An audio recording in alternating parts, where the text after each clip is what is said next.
It is the first week of the campaign, and already we've seen so many campaign promises. We're joined now by CBC Saskatchewan's political reporter Adam Hunter. Adam, let's start with the Sask Party. In week one, where did they choose to focus their promises?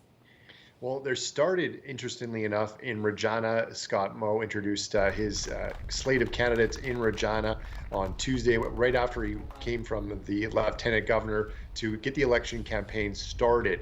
The first big promise from the Saskatchewan Party was a tax credit for home renovations. They then followed that up with the offer of a rebate on everyone's Sask power bills for a period of 1 year, and today increasing the scholarship for post-secondary students. So three money promises, and they made their promises in Regina, in Saskatoon, and in Moose Jaw. Let's look at the NDP now. Where did they go in terms of locations, and what were their promises? Now, the NDP's been traveling as the Saskatchewan Party has all around, mostly focused in the cities: Prince Albert, Moose Jaw, in Regina, and Saskatoon.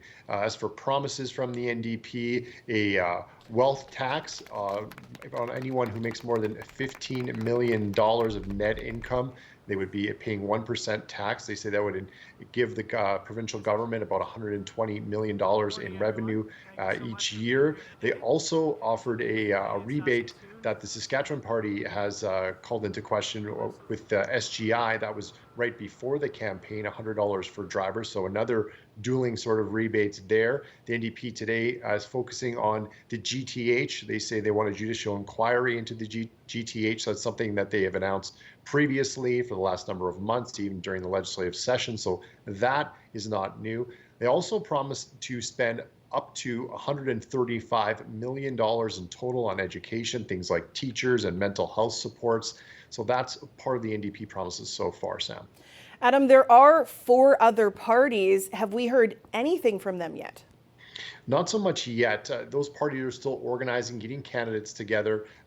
We don't know if all of those parties will have a full slate. We have heard that some are planning that. The Liberal Party of Saskatchewan recently had to name a new leader as their former leader stepped down just last month. So some of the parties will be getting, I think, their game together, getting their candidate slates together. I wouldn't expect us to see a lot of 4 and 5 seat, 6 seat even races. More likely to see 3 and 4 people on the ballot in different constituencies, and it will depend on where those parties really think they have a chance of getting votes. Right now, based on the polls, it looks like a 2-party race as we expected in Saskatchewan. Adam, what are we going to watch for as we head through the weekend and into next week?